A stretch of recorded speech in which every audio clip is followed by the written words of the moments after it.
Најави за денес. Започнува третата фаза од инвестицијскиот циклус на германската компанија Костал Македонија во Охрид.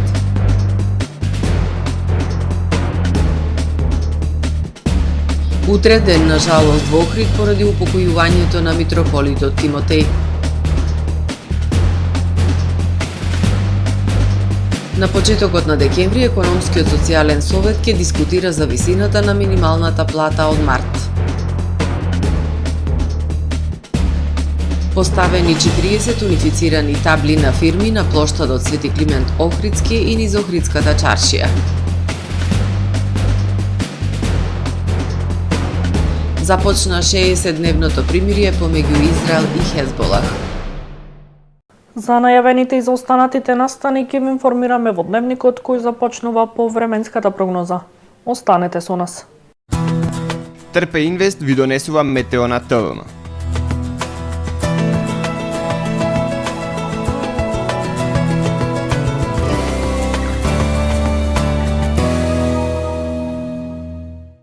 Во Охрид денес имавме претежно сончево време со појава на локална облачност и максимални 11 степени Целзиусови. Во четврток центар на поле на низок воздушен притисок од централна ќе се придвижува кон југоисточна Европа, кој што во северна, централна и источна Европа ќе услови умерено облачно и нестабилно време со врнежи од дожд, кои што ќе бидат проследени со засилен ветер. Во областа на Алпите со врнежи од снег. Во останатите делови од континентот ќе превладува претежно стабилно и топло време со локална облачност. На Балканскиот полуостров утре ќе превладува умерено облачно и нестабилно време со врнежи од дожд. Во јужните и источните предели зголемена облачност и стабилно време. Максималните дневни температури ќе бидат во пораст и ќе се движат во интервал од 8 до 17 степени. Во Македонија во четврток во утринските часови ќе има појава на магла и ниска облачност, а во текот на денот ќе превладува умерено облачно и ветровито време со сончеви периоди. Утринските температури ќе се движат во интервал од -3 до 4 степени, додека пак максималните дневни температури ќе достигнат од 8 до 15 степени. Во Охрид во четврток ќе превладува умерено облачно време со сончеви периоди. Минималната температура од 3 степени, додека пак дневната ќе достигне до 13 степени. Во Охрид во петок ќе превладува умерено облачно време, а во попладневните и во вечерните часови нестабилно време со врнежи од дожд. Локално се очекуваат да наврнат и до 10 литри. Минималната температура од 4 степени, додека пак дневната до 11 степени. Во сабота и недела облачно време со пообилни врнежи од дожд, а во вечерните часови и во текот на ноќта со врнежи од снег. Локално се очекуваат да наврнат и по 30 литри на ден. Минималната температура од 1, односно 0 степени, додека пак дневната ќе достигне до 2, односно до 3 степени Целзиусови.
Тамаро е 25 години охридски водички лидер и препознатлив бренд. Обуките од менаџерскиот тим се доказ за максимална посветеност кон вработените. Тамаро Холдингот се грижи за организацијата и на време пренесените информации кои отсликуваат тимската работа. Секој успех на вработениот е успех и на компанијата. маркетите располагаат со производи со висок квалитет, од секакви брендови, по одлични цени. Вкусните печива од Дана Бела пекарата се веќе омилен појадок на многу потрошувачи во Охрид. Анабела кујната услужува голем број на потрошувачи и компании.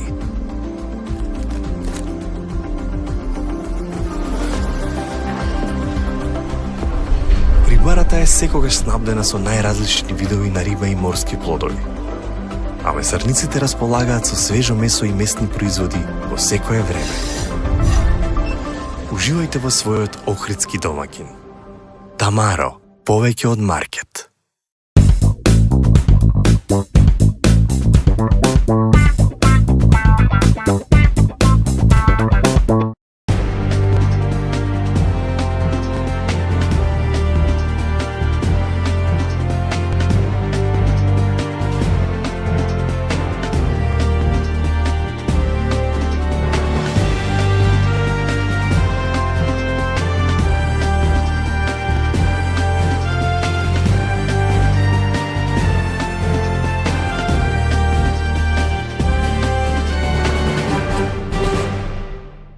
Добар ден, прво издание на Дневникот на ТВМ. Започнува третата фаза од инвестицискиот циклус на германската компанија Костал Македонија во Охрид. Ке се инвестира во износ од 45 до 50 милиони евра и најмалку 250 нови работни места до 2028 година. И покрај кризата во автомобилската индустрија, германската Костал во Охрид го почнува третиот инвестициски циклус.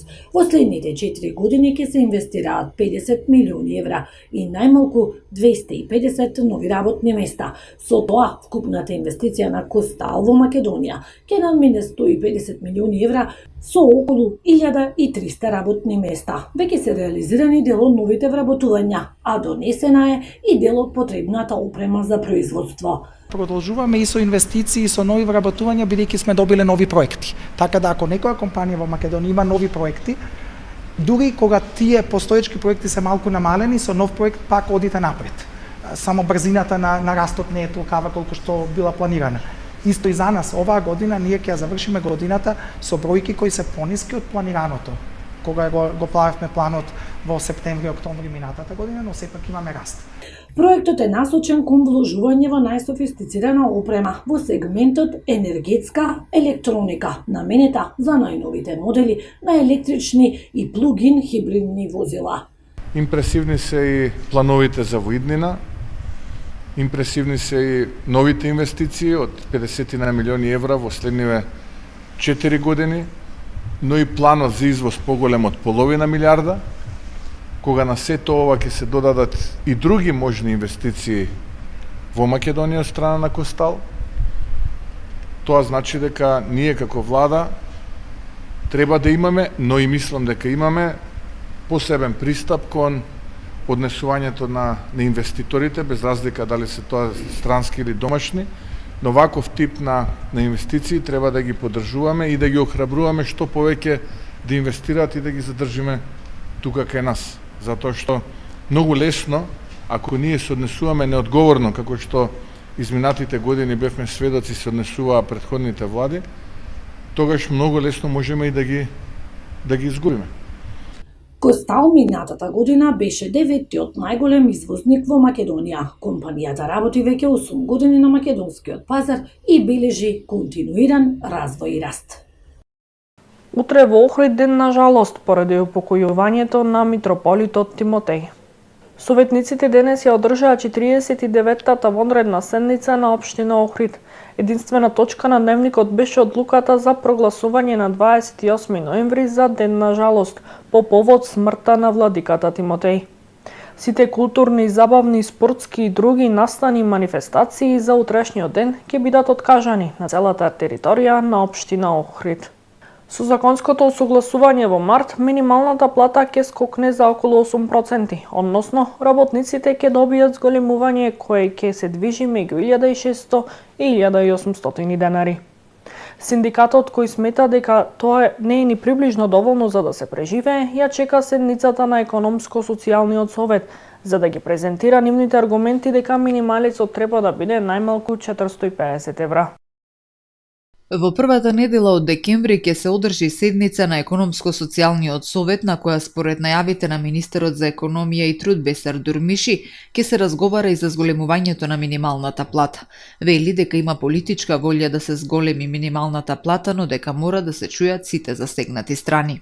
Јас сакам да биде 600 евро, но ајде да ги видиме сите засегнати страни, да се отвори темата на маса. Во првите денови на месец декември ќе се отвори оваа тема. Мислам дека ќе биде барањето од синдикатите да се отвори оваа тема и таму ќе го дискутираме и ќе дебатираме.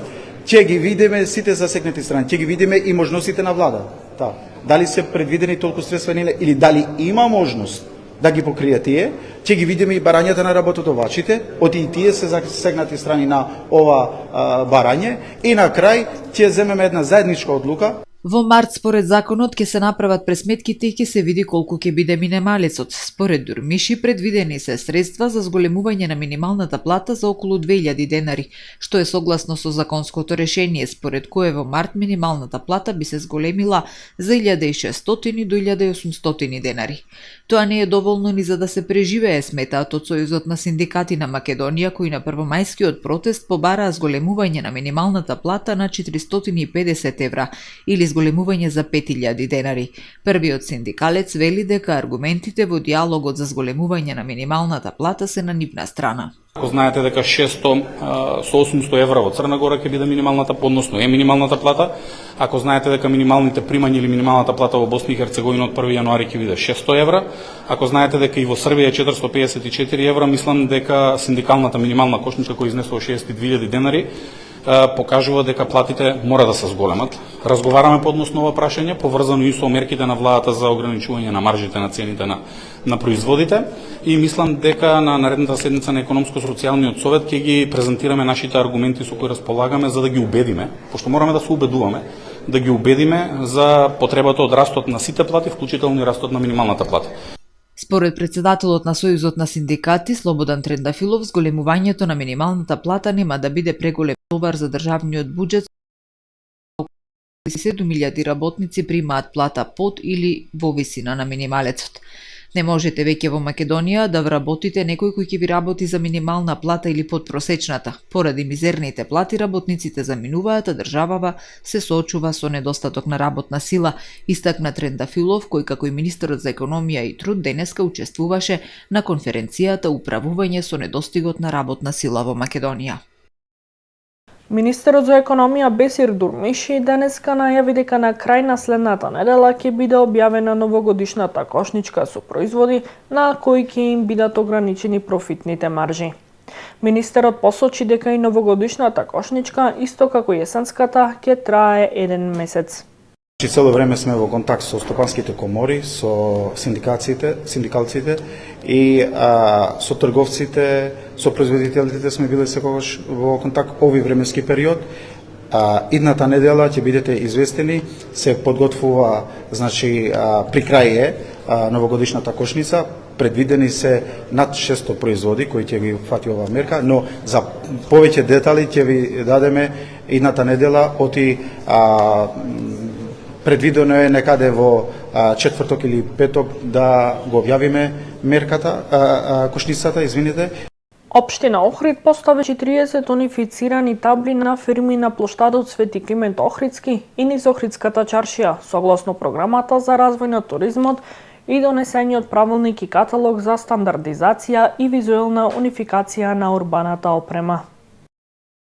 40 унифицирани табли се поставени на дуќаните и угостителските објекти на плоштадот Свети Климент Охридски и низ Охридската чаршија. Огласните табли фирмите за прв пат го содржат називот на македонско кирилско писмо, а до него и англиска транскрипција на називот на латинско писмо. Проектот започна минатата година со поставување на 74 информативни табли на потегот од плоштадот по улицата Цар Самуил, црквата Света Софија и улицата Коста Абраш. За следната година е предвидено со проектот да се опфатат сите објекти во чаршијата на потегот до плоштадот Крушевска република и крак кракот до пресекот на улицата Туристичка. Станува збор за околу 120 објекти, ресторани и кафетерии, трговски и занаетчиски дуќани, со што ќе се заокружи овој дел од старото градско јадро. Понатаму ќе следува старата чаршија, за која што исто така ќе биде избрано визуелно решение согласно правилникот и каталогот, информира градоначалникот на Охрид Кирил Пецаков.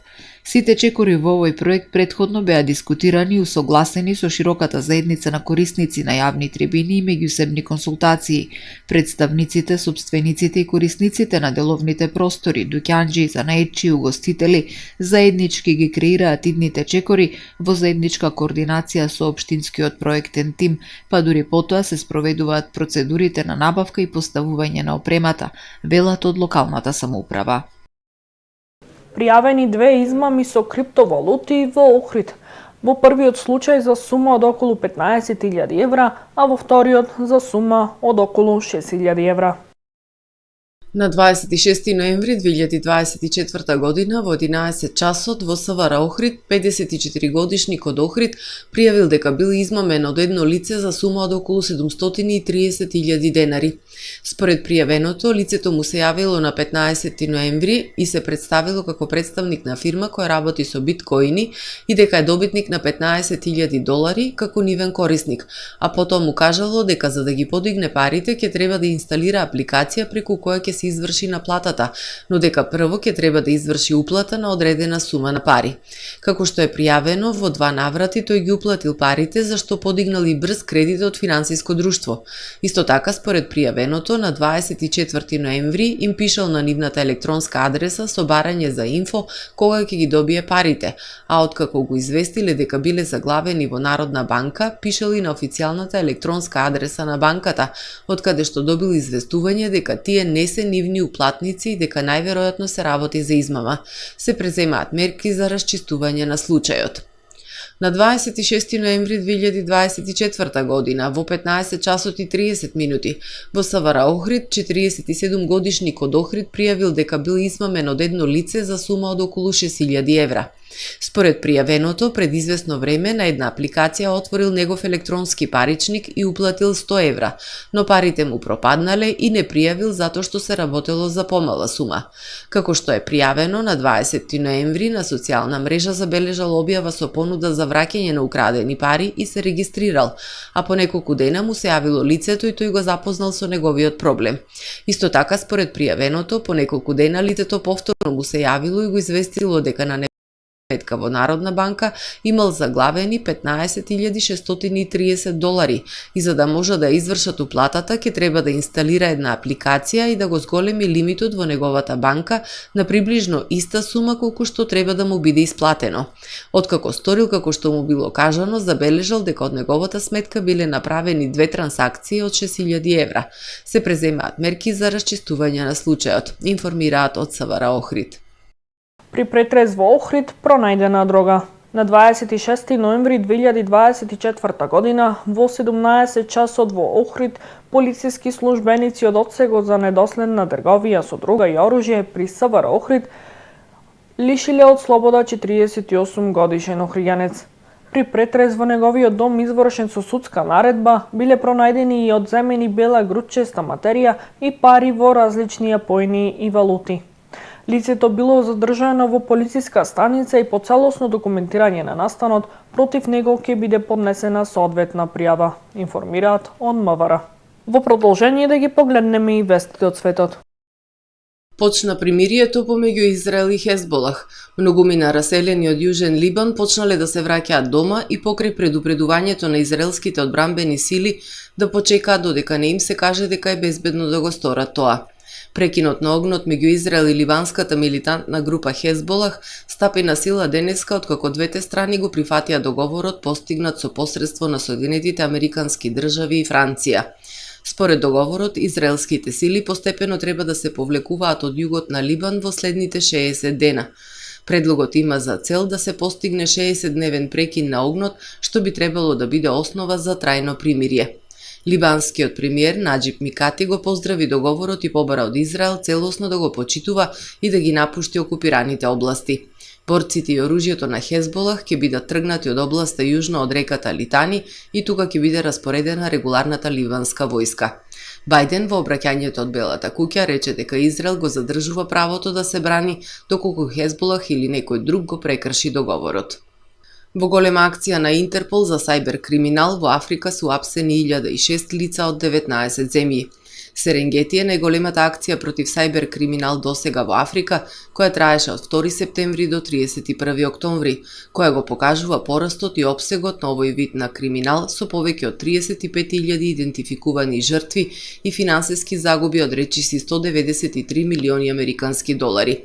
Од измами со мултилевел маркетинг до измами со кредитни картички од индустријски размери, дигитално изнудување, онлайн измами и компрометирање на деловни имейл сметки. Оваа Интерпол акција ја спроведе со Африпол, полициската агенција на Африканската унија, која е пандан на Интерпол. Египетските спасувачи пронашле 4 тела и 5 преживеани за време на потрагата во Црвеното море, откако вчера потона туристички брод со 44 лица. Досега се спасени вкупно 33 лица, а се уште трае потрагата по 7 исчезнати.